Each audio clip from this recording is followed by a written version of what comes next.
Wiatchalap, as Khedjalap, Altis Lachil, Troy White Titsa, Snoqualmie Chud, Tulal Chud is Alalich, Jeff Bod Chud. Hello everyone, my name is Troy White of the Snoqualmie Indian tribe. We're here today with the lovely Fawn Wood, a talented Indigenous performer at the Snoqualmie Casino and Hotel, just after her performance at the Taro Spring Conference. Thanks for being here today.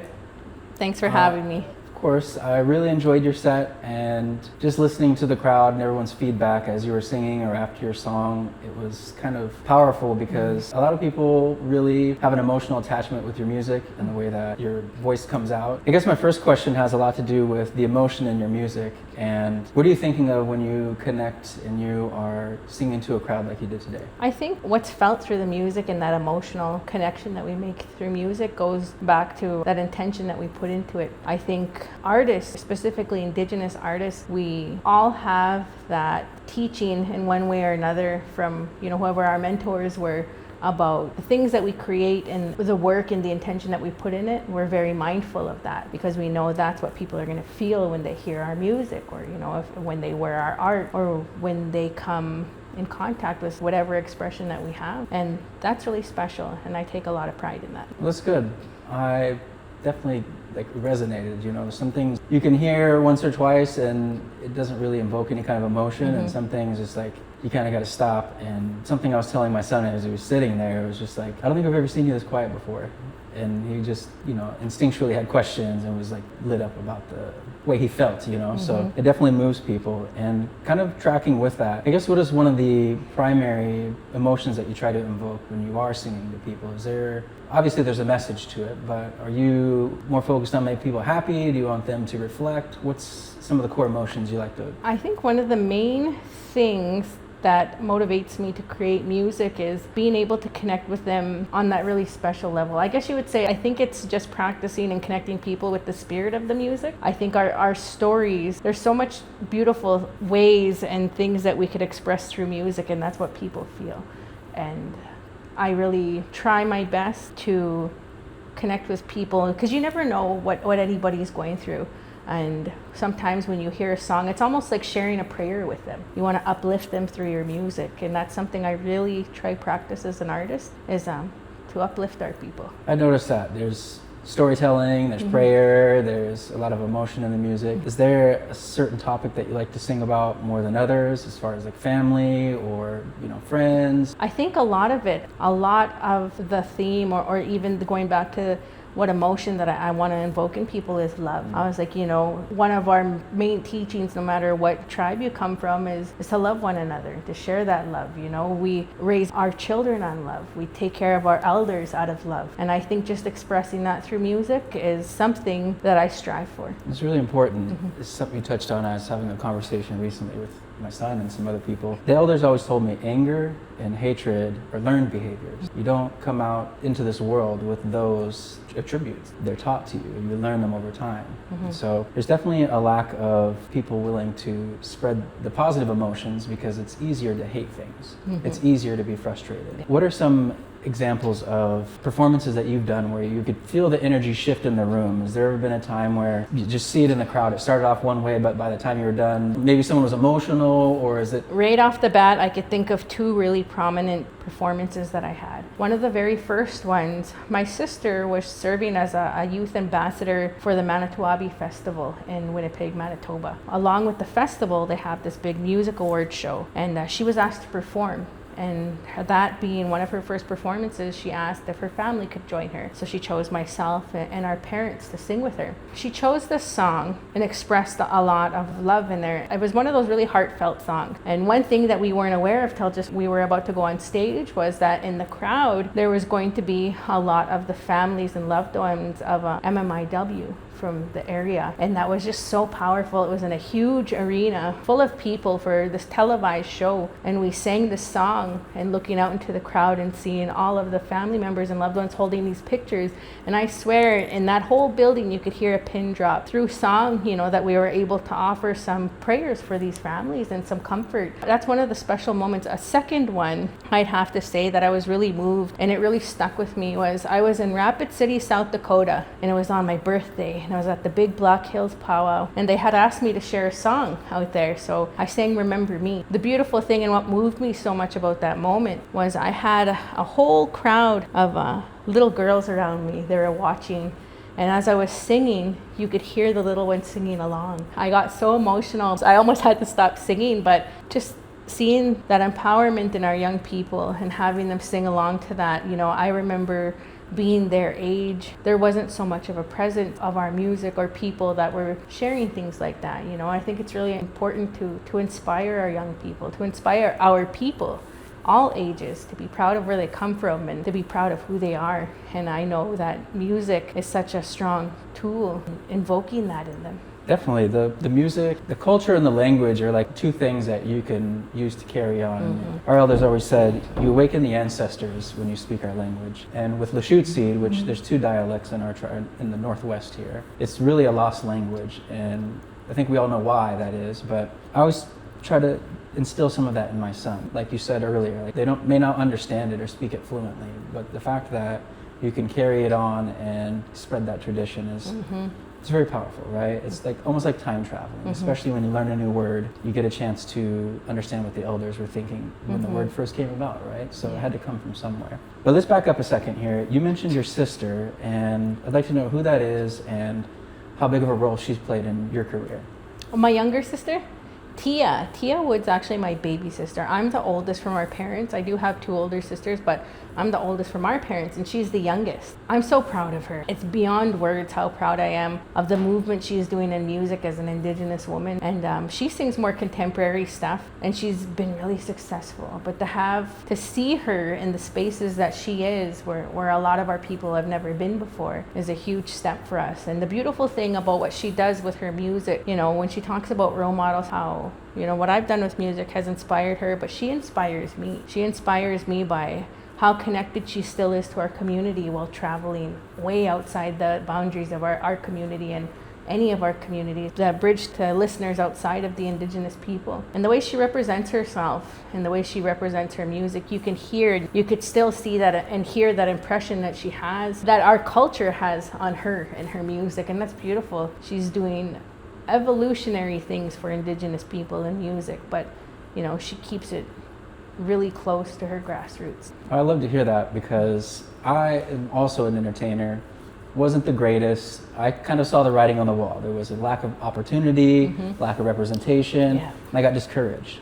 You know, I was kind of a theater junkie, and so at a certain point, I just kind of gave up. You know, and I shifted to the other side of the business, which is the business of buying and booking talent like yourself. And one of the things that Seattle Entertainment Group or Snoqualmie Entertainment Group is, we focus on hiring Indigenous entertainers.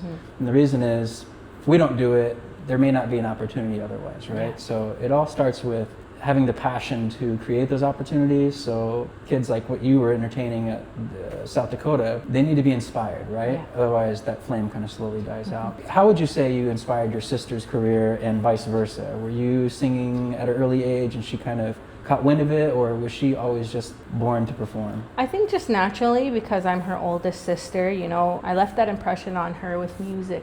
I can't take credit for the things that she's done. We've been really lucky to have good role models, and I have always, naturally as a big sister, I've stepped into that role from a really young age. I think it's really important that our people keep taking up this space in these different aspects in entertainment and media and every space, not even outside of entertainment, because right now you see a huge momentum and a huge surge in that representation, and that is important for our people to see, for generations to come to see, because it's almost like you're putting your foot in the door and you're holding it wide open for everybody else, and nurturing the passions and the talents that our young people have is also a really important thing that our communities need to focus on, because we have so many people out there that could do really wonderful things for themselves and for our communities. Well, they need representation. Yeah. They need support. And I get this question a lot, and I kind of have to be diplomatic when I answer it, because people are asking questions. What about Indigenous entertainers? What kind of Native bands can we hire? Where are the Indian entertainers? I said, well, there's a lot of Indigenous entertainers. They're just not wearing a feather headdress on stage playing the guitar. That may have Native roots. It's just people's perception of what an Indigenous is just kind of skewed. But again, it's kind of been society's way of suppressing the success of our people. Yeah. And for the longest, I tell my son this occasionally. It's like, I didn't used to tell people I was Native because I'd get embarrassed. People would laugh at me because I'm such fair skin. The point is, if we don't have the representation, and this brings me back to a point I wanted to bring up with Thunderhouse and Tara or Tara? Tara, yeah. Tara is fierce. I love her. Very like, get it done. Like she's straightforward. And she does a great job. She's got a whole roster of Indigenous entertainers. I love it. And I guess my question is, how has working with Thunderhouse kind of helped your career, and where do you see yourself with that? She's technically an agency, right? So how has that grown since you've been on board with her? You know, for the majority of my career up until I joined them, I was self-managed, self-booked. Since joining them, I really see how Tara has empowered and uplifted her roster, to say, on a really professional level. She has a huge respect for the talent that she has. That's the way she brings it forth. And I think having more people like that and having more people accessible like that to our artists and entertainers is only going to do good things for that representation that you were talking about. Make access to people like that is really important. Someone's got to do it. Yeah. The big agencies, it's like, they couldn't be bothered with it a lot of times. And I see the way, I work with a lot of tribal casinos. That's probably the second biggest segment of my business, our business. I don't do it alone. The way that tribal casinos are treated versus non-tribal casinos and then like theaters or festivals, it's vastly different. And it's unfortunate, but like our people are still being taken advantage of, just in different ways. And when I see how, you know, I don't need to go into specifics, how people speak about other Indigenous people, that they just didn't grow up in the same kind of environment that you and I may have, where stories were shared and perspectives were, I would say, a little more broad, right? Like we've got very different upbringing a lot of times, right? Yeah. Some of it's extreme poverty, some of it is not as bad, but the res lifestyle exists, right? What would you say is one of your most memorable childhood memories? I think one of my most memorable childhood memories comes from growing up in our home in Saddle Lake. We had a really humble beginning, very community driven, but also just being able to be around horses and our culture every day was huge. I've been real fortunate to have parents that really helped nurture whatever they seen that we were passionate about, whether it was singing, and they always made sure that we were connected culturally. And I know not everybody has that. That's a luxury, I think. That's probably one of my fondest memories growing up, is spending time at home around our houses, around our culture, around ceremonies, and just being around my family. It really motivates me to show people what our people are capable of, what they can do, and how, you know, just drawing from the power that our communities have and identity and all that, how that can help you succeed. It was beautiful. I'm listening to you talk about these memories, and I'm just instinctually thinking about things I do with my son, whether it's harvesting or peeling cedar or anything out in Mother Nature, you know. And sometimes I hear people like, "Oh, you have to go outside and do this," and like you have to go with your dad to go climb Mount Si or you know, pick berries. Like, no, we get to do that. Yeah. You know, we get to go share these resources. It's funny you say that, because I know back then I was like, oh, you know, is this all it's going to be for me? But now I look back as an adult, and even as a parent, I was like, I was really lucky. I was really fortunate to be able to, you know, pick sweetgrass or take care of our horses or help around like that. Because, you know, growing up in our community, in our home, that's what we had. It didn't seem like much then, but we were really being instilled with a lot of cultural knowledge. And I'm really thankful for that. Yeah. I share that gratitude, and I think my son will someday too. You know, I think he generally pretty excited to be outside and picking blackberries or huckleberry or whatever we can find. But one day he'll look back like I did when my grandma used to take us out for blackberries, and the trick was to not eat the berries for as long as you can, as long as you can, because that's how you filled your basket. And, you know, that was one of the things we picked up from her, was like, your basket's so low because you've been eating them this whole time. But, you know, just learning about the different Indigenous plants and the fruits and things that are, it's just really useful information, but it's also really memorable stuff that you can't replace. And how much of those memories do you like to sing about versus, like, I heard the song you were singing about infidelity and, like, you know, kind of fusing some country twang. Are you enjoying more of the contemporary, the new modern stuff you were putting together, or do you like to sing more about I think grassroots family? when I create music, when I share music, it's inspired by all different stages of my life. And I think that's a cool thing as an artist, is that we don't have to fit into any kind of box or genre. That was kind of fused into my music. Was growing up, one of the only things like that, you know, when the TV was off, we listened to a lot of the radio. And my dad worked at a radio station. Huge genre that's played throughout. Our res radio is country music, so we naturally became fans of it. And then, you know, there are certain shifts in my music where you hear it a little bit more traditional, a little bit more prayerful or anything like that. And I owe that to the exposure I had to our ceremonies. And I try share a lot of this story and experience through music. And then you hear a big thing that drives me to create music, because I really wanted to give female perspective to music. Traditional music that I was hearing growing up around dads, it came from a male perspective because we didn't have too much females that were singing like this. And you hear a lot of that shift, like whether it's a funny song, humorous song, or something about love, or something about like motherhood. That's the kind of stories that I like to portray in my music. Well, I definitely, like the reaction I was talking about, I was like tuning in, right? It kind of compels you to listen closely because it is a unique perspective, and it is talking a lot of times about delicate topics and things that a lot of men may not be as vulnerable to speak about, right? Tracking with that though, you brought up something that I'm curious about. Is there anything that you won't sing about?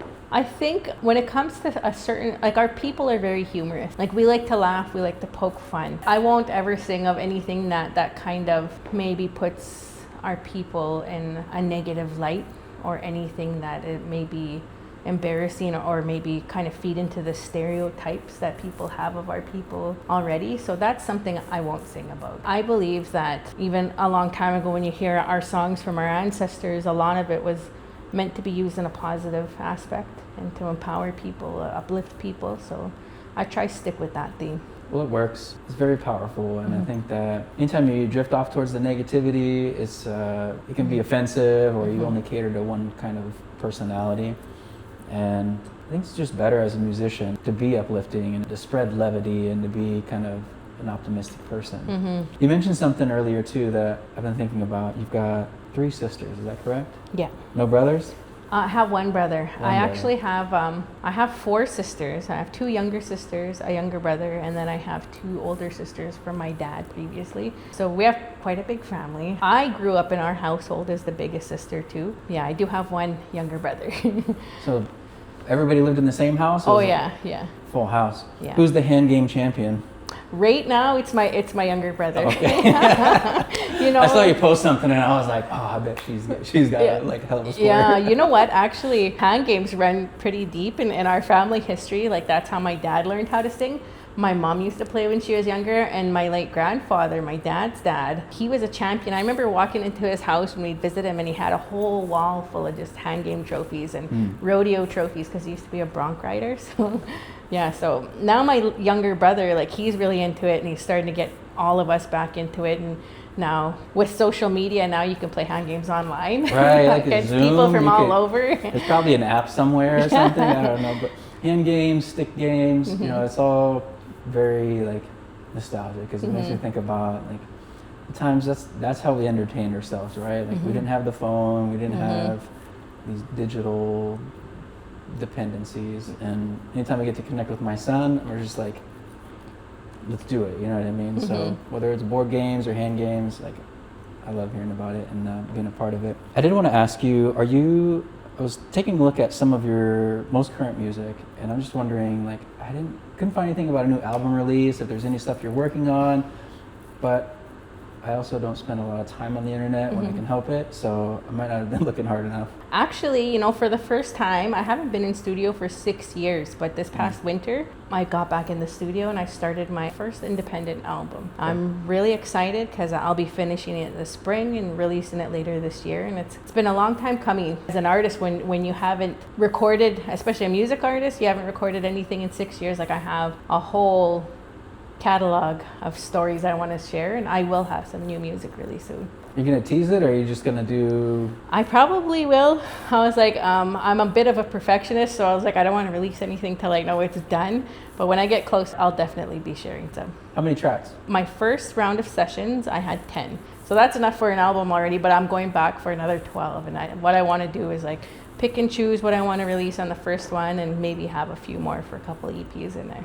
Do you have a name of it for the album? Not yet. Okay. Usually that's something with me. So I don't usually have a name for any of my albums till it's done, because then I kind of know the vibe of it and what kind of energy it gives off. In the past, when I've released music, a lot of it is centered around female energy, like I said. My first one was Squewak, which means all the women. And I wanted to dedicate that first album to women singers. The next one was Gigawino, which means our mother. It was kind of, to honor all of our mothers and Mother Earth. And so I have to wait till I hear everything, then I'll probably have a name.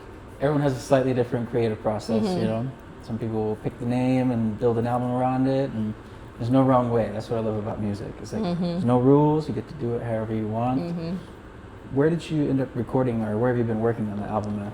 I've been working at the National Music Centre for Canada. It's one of their studios is right there in Calgary, Alberta, so it's not too far for me. I've been working with an amazing engineer who's worked with a lot of Indigenous artists. I've had a really good time there. Looking forward to what we have to create when it comes to this new album. And so I can't wait to go back. You got the spark in your eye when you talk about it. You're like just thinking about it. Yeah. So if you could hop on the track with any artist, Indigenous, non-Indigenous, who would you want to work with? Oh man, there's so much. I'm inspired by all kinds of artists, both traditional and like outside of the Indigenous communities. I'm heavily inspired by even artists like Lauryn Hill or my sister Tia, and even within our own communities, there's so much talent when it comes to traditional music, and a lot of them don't get the shine that I think that they deserve. But I'm inspired by so many super amazing song composers from Indian country, and I'm hoping to get a few of them on this album. Do you have anything with Tia on your... Actually, I'm trying to get all my sisters and my family together. It's so hard because she's so busy, and then everybody kind of has their own life. So I'm trying to coordinate this next round of sessions where everybody's together and I can get them there, at least for a few tracks. That sounds great. I'm sure people would love to hear it. I think that what you're talking about is really important, because family, community, just being with people that you care about and then sharing the message collectively is a really powerful, I guess, thing you can hang your hat on, right? When you talk about being timeless and nostalgia, creating nostalgic music. You made a comment about Loretta Lynn downstairs on stage, and I was fortunate enough to interview the grandchildren of Loretta Lynn and Conway Twitty. Oh, wow. And just like this, we were just having a conversation, and I learned more about a 45-minute discussion just face-to-face with somebody than I ever could looking on the internet, right?